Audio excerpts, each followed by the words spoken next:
స్వచ్ఛమైన నాణ్యమైన గౌదర్పార్ పూజా ఉత్పత్తులు www.gaudarpar.com ద్వారా ఆన్లైన్ లో ఆర్డర్ చేయండి. మీ ఇంటిని దేవాలయంగా మార్చుకోండి. నమస్తే రమగారు. నమస్తే జయ. రమగారు, చేస్తే భగీరథ ప్రయత్నం చేయాలి అంటారు కదా, అసలు అంటే ఏంటండి? భగీరథుడు అంత పెద్ద ప్రయత్నాలు చేశాడా? చాలా పెద్ద ప్రయత్నం చేశాడు భగీరథుడు. ఎవరు అసలు ఈ భగీరథుడు? బోల్డంత ఏంటి కథ ఆయన చెప్పాలి కథ? దానికి. ఆయన మీద చాలా కథ చెప్పాలి జయ. ఆహా. మనం రకరకాల పనులు చేస్తాం. కొన్ని మొదలుపెట్టి మానేస్తాం, కొన్ని కొంతవరకు చేసి మానేస్తాం, కొంతసార్లు చివరి దాకా వచ్చాక కూడా ఏముందిలే అని కూడా మానేస్తాం. ఫలితం వచ్చే వరకు పని చేయటం ఎంతకాలమైనా బట్టిని ఏమైనా అయిపోయినాయి, దాన్ని భగీరథ ప్రయత్నం అంటారు. ఓకే. మనం నువ్వు గుర్తు చేసుకో, మనం కూడా ఎన్నెన్ని పనులు ఎన్నెన్ని రకాల అమ్మో. ప్రయత్నాలు. ఆవిడ ఎవరితో ఇంటర్వ్యూ చేసాం, ఆవిడ 10 రకాల వ్యాపారాలు చేశానండి. చివరికి ఎక్కడో ఒక చోట సక్సెస్ కుదిరింది ఆవిడకి. దాన్ని భగీరథ ప్రయత్నం అంటారు. ఒక్క చోట ఎక్కడైనా మనం మొదలుపెట్టిన పనిని చిట్ట చివరి దాకా, అది అసాధ్యమైన వ్యవహారాన్ని సుసాధ్యం చేసే వరకు ప్రయత్నం చేయటాన్ని భగీరథ ప్రయత్నం అనాలి. ఈ భగీరథుడు మహారాజు, ఓకే, రాజు. ఆయన రాముల వారికి ముందు తరాల్లో వాడు. ఇది రామాయణాంతర్గతంగా మనకి కనపడుతుంది. బాలకాండలో భగీరథుడి కథ కనిపిస్తుంది. విశ్వామిత్రుడు రాముడికి లక్ష్మణుడికి వాళ్ళిద్దరిని తీసుకెళ్తాడు కదా అడవిలో, మన యాగ సంరక్షణార్థం తీసుకెళ్తాడు. వాడు 12-14 ఏళ్ల పిల్లలుగా ఉన్నప్పుడు, సీతా కళ్యాణానికి ముందు. అప్పుడు గంగా నదిని దాటుతున్నప్పుడు ఈ గంగ భూలోకంలోకి ఎలా వచ్చింది, మీ వంశం వాడే అని చెప్పి ఇక్ష్వాకు వంశానికి చెందినటువంటి భగీరథుడు గంగని, స్వర్లోక గంగ, స్వర్గంలో ఉండేటువంటి గంగని, వియద్గంగని కిందకి తీసుకొచ్చాడు, భూలోకంలోకి తీసుకొచ్చాడు. స్వర్గలోకంలో ప్రవహించే గంగా నది భూలోకం గుండా ఆ తర్వాత పాతాళ లోకంలోకి కూడా ప్రవేశించేలాగా చేశాడు. త్రిపథగా అంటారు. త్రిపథగామిని గంగ 3 దారుల్లోనూ ప్రవహిస్తుంది. భూమి మీద, భూమి కింద, భూమి పైనున్న 3 లోకాల్లోనూ ఆవిడ 3 లోకాల్లోనే ప్రవహించేలాగా చేసిన వాడు భగీరథుడు. ఆమె పుట్టక స్వర్గంలో జరిగింది. విష్ణుపాదోద్భవ, విష్ణువు యొక్క పాదం నుంచి పుట్టింది. ఆమె అక్కడే ఉండేది, స్వర్లోక గంగ. ఆమెను కిందకి తెచ్చాడు. ఎందుకు తెచ్చాడు అనేది మనం కథ చెప్పుకుందాం. తప్పకుండా అండి. సగర చక్రవర్తి, షట్చక్రవర్తుల్లో ఒకడైన సగరుడు రాముల వారి వంశానికి చెందినవాడు, ఇక్ష్వాకు వంశానికి చెందినవాడు. బాగా ముందు తరాలలో అన్నమాట, చాలా తరాల ముందు సగర చక్రవర్తి ఉండేవాడు. ఆయనకి సుమతి, కేశినేని 2 భార్యలు. ఒక భార్యకి ఒకడే కుమారుడు కలిగాడు, ఇంకొక భార్యకి 60,000 మంది సంతానం కలిగారు. ఓ. అయితే ఈ మొదటి భార్యకి కలిగినటువంటి అసమంజుడు, అతని పేరు, ఒక రకమైన క్రూర ప్రవృత్తి కలిగినవాడు. అతనికి వివాహమై సంతానం కలిగింది. అంశుమంతుడు అతని కుమారుడు పేరు. కానీ అసమంజుడు క్రూరుడు. అతన్ని తండ్రి రాజ్యం నుంచి వెళ్ళగొట్టేసేట, పిల్లల్ని నీళ్లలో ముంచి చంపేవాట అతను. ఎందుకో అలాంటిది క్యారెక్టర్, మరి ఎందుకుందో ఆ కాలంలోనే అతన్ని పంపించేశారు. అతని క్యారెక్టర్ మళ్ళీ కనపడదు. అంశుమంతుడు ఉండేవాడు, మనవడు ఈయన దగ్గరే ఉన్నాడు, సగరుడి దగ్గరే. అయితే సగరుడు ఎన్నో రకాల యజ్ఞయాగాదులు చేసేవాడట. అశ్వమేధ యాగం చేశాడు ఆయన. అయితే ఇన్ని యాగాలు చేసిన వాళ్ళకి ఇంద్ర పదవి వస్తుందని ఒక కథనం, ఒక ఇది చెప్తారు. ఇంద్రుడు ఏం చేశాడట, ఈ అశ్వమేధయంలో ఏం చేస్తారు, యాగాశ్వాన్ని అభిమంత్రించి వదిలిపెడతారు. యాగాశ్వం భూమండలం అంతా తిరిగి వస్తుంది. అది ఎక్కడికి ఆసక్తి ఉంటే అక్కడికి వెళ్తుంది. అది వెళ్ళిన చోటల్లా జైత్రయాత్రలు చేసి ఆ రాజ్యాన్ని వీళ్ళు స్వాదాక్రాంతంగా చేసుకుంటారు. యాగాశ్వాన్ని పట్టమంటారు. ఎవరైనా పట్టుకున్నారనుకో, వాళ్ళతో యుద్ధం చేసి వాళ్ళ రాజ్యాన్ని వీళ్ళు కలుపుకుంటారు. కొంతమంది దాని యాగాశ్వాన్ని చూసి వీళ్ళతోటి సరిగా ఉండటానికి, సామంతులుగానో స్నేహితులుగానో ఉండటానికి ఒప్పుకున్న వాళ్ళు ఒప్పుకున్నట్టు. ఇలా జరిగే క్రమంలో యాగాశ్వాన్ని ఇంద్రుడు తీసుకెళ్లి పాతాళంలో దాచిపెట్టాడు. కపిల మహాముని ఉన్నాడు, కపిలుడు అనే ముని. ఈయన విష్ణువంశ సంభూతుడుగా చెప్పబడతారు. పాతాళంలో ఒక చోట ఆయన ఒక గుహలో తపస్సు చేసుకుంటూ ఉంటే అక్కడ ఈ యాగాశ్వాన్ని తీసుకుపోయి వదిలిపెట్టాడు. యాగాశ్వం మిస్ అయిపోయింది. కనపడకపోయేసరికల్లా సగరుడి కుమారులు అశ్వం వెనకాల అశ్వానికి రక్షణగా బయలుదేరారు, 60,000 మంది. వీళ్ళు కూడా అంత సత్ప్రవర్తనం ఉన్నవాళ్ళుగా కొన్ని కథల్లో చెప్పరు. అంత మంచి పిల్లలుగా, బుద్ధిమంతులైన కుమారులుగా లేరు, కానీ ఉన్నారు. ఈ 60,000 మంది పడిపోయారు. ఇక వెతికి వెతికి వెతికి ఎక్కడా భూమి మీద కనపడక సముద్రం దగ్గర తవ్వుకుంటూ, సముద్రం ఇంత పెద్దది కాదని సగర్లు తవ్వారు కాబట్టి, సగర కుమారులు తవ్వారు కాబట్టి దానికి సాగరం అని పేరు వచ్చిందని అంటారు.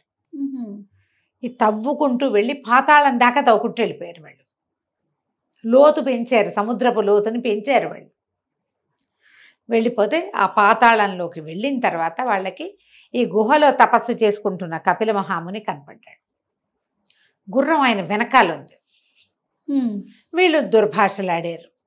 గుర్రాన్ని తీసుకొచ్చి ముక్కు మూసుకుని తపస్సు చేసుకుంటున్నావా అని వీళ్ళు 2 ముగ్గురు మాట్లాడితేనే రణగొండ ధ్వని, 60,000 మంది మారుస్తుంటే ఎటా ఉంటుంది. ఆయన కళ్ళు తెచ్చి చూసేసరికల్లా ఏమైంది, మహోగ్రమైన తపస్సులో ఉన్నాడు. ఆ ఉగ్ర తపస్సు తీక్ష్ణత వల్ల ఆయన కంటి చూపు తగలంగానే మొత్తం భస్మరాసులుగా మారిపోయింది. 60,000 మంది ఒక్క దెబ్బకి వెళ్ళిపోయారు మొత్తం. ఆయన తపస్సు చేసుకుంటున్నాడు. మళ్ళీను కళ్ళు మూసుకున్నాడు. యాగాశ్వం ఇక్కడే ఉండిపోయింది. సైనికులు ఎవరో ఉన్నవాళ్ళు కొంతమంది చూశారు కానీ వాళ్ళు ఎక్కడికి వెళ్ళిపోయారు, ఈ రాజకుమారులంతా ఏమైపోయారు ఎవరికి తెలియదు. నారదుడు వచ్చి వీళ్ళకి హింట్ ఇచ్చాడు, పాతాళంలో అశ్వం ఉందని, నీ కుమారులు లేరని ఇచ్చేసారు కల్లా. అప్పుడు ఏంటి, ఈ అశ్వమేధ యాగాలు అవి చేసేటప్పుడు యాగ దీక్షలో ఉన్నప్పుడు ఇక రాజ్యం చేయటము అవి లేవు. ఈయనేమో యాగ దీక్షలో ఉన్నాడు, కుమారులేమో యాగాశ్వపు రక్షణలో ఉన్నారు. మనవడైన అంశుమంతుడు యువరాజుగా రాజ్యపాలన చేస్తున్నాడు, రాజ్యాన్ని రక్షిస్తున్నాడు. అంశుమంతుడు వెళ్ళాడు పాతాళానికి. వెళ్ళి కపిల మహామునికి నమస్కారాలు చేసుకుని, ఈ బూడిద బుట్టలని ఏమిటి, ఎందుకు నా పెంతండ్రులు ఇట్లా అయిపోయారని బతిమలాడి అడిగితే ఆయన ఏం చెప్పారంటే, ఇలా మరి నా కంటి చూపుతోటి పోయారు వీళ్ళు, ఆకాశం నుంచి స్వర్లోక గంగని గనక తెచ్చి ప్రవహింపచేస్తే వీళ్ళకి ముక్తి లభిస్తుంది, బతికిరారు ముక్తి, వీళ్ళకి మోక్షం దానివల్ల లభిస్తుంది.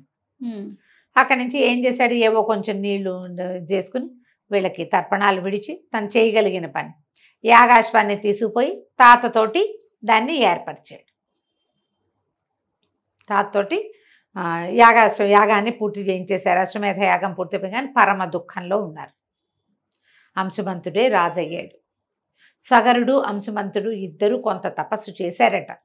దేనికోసము, ఈ వీళ్ళకి మోక్ష సాధన కోసం. ఈ 60,000 మందికి కుదరల. అంశుమంతుని కుమారుడు దిలీపుడు కూడా కొంత ప్రయత్నం చేశాడు. తన తాతలే కదా, వాళ్ళ తాతలేగా వాళ్ళ నాన్నకి బాబాయిలు, వాళ్ళకి మోక్షం కోసం అతను కూడా ప్రయత్నం చేశాడు, అవలేదు. దిలీపుని కుమారుడు భగీరథుడు. తన ముందు తరం వాళ్ళైన తమ ముత్తాతల కోసము, అంతే కదా, అంతే, ముత్తాతల దీనికోసము ఆయన తపస్సు చేయాలనుకున్నాడు. రాజ్యానికి రాజుగా ఉండి ఎప్పుడైతే ఈ కథనం ఇది నడుస్తూ ఉంటాయి కదా ఇవన్నీ కుటుంబాల్లో, నారదుడి ప్రేరేపణతోటి ఈయన బ్రహ్మదేవుడి కోసం తపస్సు చేశాడు. మా ముత్తాతలకి, మా పితరులు అంటాడు, ముత్తాతలు పితరులకి మోక్ష సాధన, వాళ్ళకి ఏం చేయాలి నేను అని 1000 సంవత్సరాలు బ్రహ్మదేవుడి కోసం తపస్సు చేశాడు. బ్రహ్మ అనుగ్రహించి, నాయన స్వర్గంలో ఉంటుంది గంగ, ఆమెను ప్రార్థించి ఆమె వస్తానంటే నీ వెనకాల నువ్వు తీసుకెళ్ళచ్చు. ఈయన బ్రహ్మదేవుడిని ఏమడిగాడంటే, ఈ కాలం అంతా నేను జీవించి ఉండాలి. 1000 సంవత్సరాలు తపస్సు చేశాడంటే మరి ఎంత వయసు ఉంది ఆయనకి, ఎంత తపస్సు చేసి ఉంటాడు. నా ప్రయత్నం సఫలం అయ్యేదాకా నేను జీవించి ఉండే అవకాశాన్ని, చిరంజీవిత్వం వద్దు నాకు, కానీ నా పని అవ్వాలి. పని అవ్వకుండానే మా తాత పోయాడు, మా నాన్న పోయాడు, వాళ్ళు చేయలేకపోయారు. కానీ నేను అది కాదు, నా పని అయ్యేదాకా బతికుండే అవకాశం ఇవ్వని బ్రహ్మదేవుడి దగ్గర వరం పొంది అప్పుడు గంగానదిని తీసుకురావడం కోసం, గంగ కోసం మళ్ళీ 1000 సంవత్సరాలు తపస్సు చేశాడు. 1000 ఏళ్లకి గంగానది ప్రత్యక్షమై, గంగాదేవి ప్రత్యక్షమై, నాయన వస్తాను, కానీ నేను ఈ స్వర్గంలో నుంచి ఒక్కసారి భూలోకంలో పెడితే నన్ను తట్టుకోలేదు, భూమి తల్లకిందులైపోతుంది. అందుకని ఎవరైనా నన్ను భరించేవాడు కావాలి అని చెప్పి భగీరథుడికి చెప్పింది. ఎవరు నిన్ను భరించగలిగేవాడు అంటే పరమేశ్వరుడు భరించగలడు, ఆయన అడగమంది. పరమేశ్వరుడు కోసం 6 సంవత్సరాలేట ఈయన తపస్సు చేసింది. 1000 ఏళ్ళు తపస్సు చేస్తే కానీ బ్రహ్మదేవుడు రాలా, గంగాదేవి రాలా. ఈయన 6 ఏళ్ళకే వచ్చేసాడు. హోళశంకరుడు శివుడు సులభ సాధ్యుడు, నీకు పట్టుకోవడం రావాలంతే. అంతే. చాలా కథలు ఉన్నాయి జయ అట్లా. అవునవును. భగవంతుడు చాలా, పరమేశ్వరుడు సులభంగా వశం చేసుకోవచ్చు. అయితే తపస్సు చేశాక పరమేశ్వరుడు ప్రత్యక్షమై, ఏమిటైనా నీ సంగతి, నీకేం కావాలని అడిగితే, గంగని మా పితరుల మోక్ష సాధన కోసం అడిగాను, ఆ అమ్మ వస్తానంది, ఆమెను భరించే వాళ్ళు కావాలంది, నువ్వు ఆ స్వర్గం నుంచి దూకే గంగని నీ శిరస్సు మీద దాల్చి నీ శిరస్సు నుంచి నన్ను వదిలిపెట్టు, ఆమెను మాకు వదిలిపెట్టు భూమి మీదకి అని చెప్పు. ఎందుకంటే పరమేశ్వరుడు ఎక్కడున్నాడు? భూమి ఆకాశాలు కలిసేలాగా ఉన్నటువంటి హిమాలయాల్లోని కైలాస పర్వతంలో ఉంటాడు. ఆమె పైన ఉంది, పైనుంచి కైలాసం మీదకి వస్తుంది గంగ, అక్కడి నుంచి హిమాలయాల్లోకి విడవబడుతుంది. ఈజీ కదా. ఈ భావంతో ఒప్పుకున్నారు. ఆ గంగాదేవికి ఏమనిపించింది, ఓహో నేను ఇంత గొప్పదాన్ని, నాతో పాటు శివుణ్ణి కూడా లాక్కెళ్ళిపోవాలనుకుంది ఆవిడ. ఓహో. ఒక్క దూకు దూకి మీద పడిపోయింది, నెత్తి మీదకి పడేసరికల్లా ఆయనకి అర్థమైంది ఈవిడ గోలేమిటో.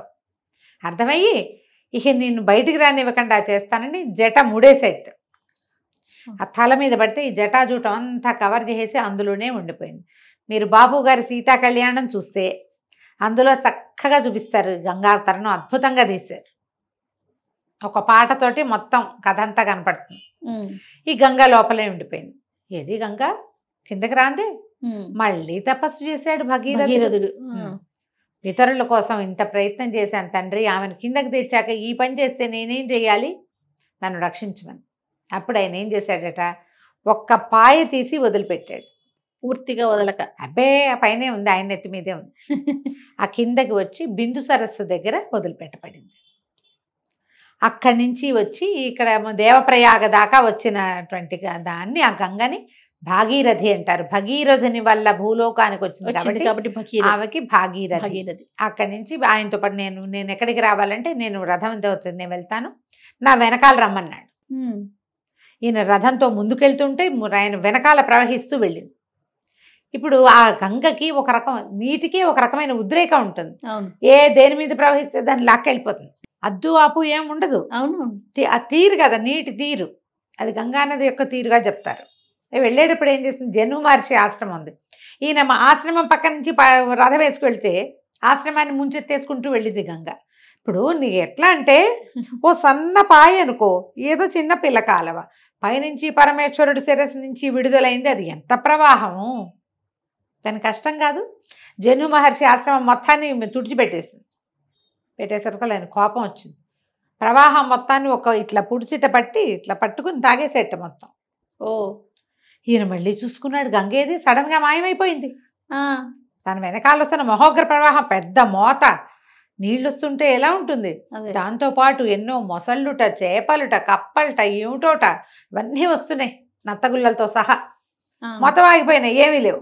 ఈయన వెనక్కి తిరిగి చూసుకుని మళ్ళీ జన్మ మహర్షి పాదాలు పట్టుకుంటే చెవిలో నుంచి వదిలిపెట్టేట ఆయన ఆ ప్రవాహం మొత్తాన్ని. అది ఏ వైపుకి వెళ్తే ఆ వైపున ఉన్నటువంటి ప్రతి భూమి పవిత్రమైంది, ప్రతి భూమి సారవంతమైపోయింది. సంవత్సరాలుగా నీళ్లు లేని ఆ భూములన్నీ కూడా అద్భుతంగా సారవంతంగా అయినాయి. వాళ్ళందరూ అద్భుతమైన ఇదనమాట. దేవతలు కూడా వాళ్ళ వెనకాల పడి వస్తూ చూస్తున్నారు ఎక్కడెక్కడికి వెళ్తోంది. ఇక్కడి నుంచి ఏం చేశాడు ఇతను, ఈ జన్మ మహర్షి ఆశ్రమంలో నుంచి ఆయన చెవిలో నుంచి బయటకు వచ్చింది కదా, ఆమెకి జాహ్నవి అని పేరు వచ్చింది. ఆ జాహ్నవి అంటారు. జాహ్నవి అంటే అది ఏంటో కాదు, ఈవిడే గంగా. జన్మ మహర్షి ఆయన పేరు జాహ్నవి. అక్కడి నుంచి బయటకు వచ్చాక ఏం చేశారు, ఈయన పాతాళం వైపుకి తీసుకెళ్ళాడు. ఆ పాతాళం లోపల కూడా ప్రవేశించి ఈ 60,000 మంది బూడిదరాసుల మీదకి ప్రవహించి వాళ్ళందరి ఆత్మలు అక్కడి నుంచి లేచెళ్ళటాన్ని చూశాడు. అతను ఆ గంగా నదితో తర్పణాలు విడిచాడు. ఆ నీళ్లతోటి, నీళ్లు ప్రవహించడం వల్ల బూడిద కలిసిపోవటం కాదు అక్కడ జరిగింది, అది ఒకటే కాదు. ఈయన కిందకి ప్రవహించిన గంగా నదితోటి తర్పణాలు విడిచి తన పితరుల రుణం తీర్చుకున్నాడు. వాళ్ళ నాన్నది కాదు, తాతది కాదు, ముత్తాత అన్నదమ్ములు వాళ్ళు.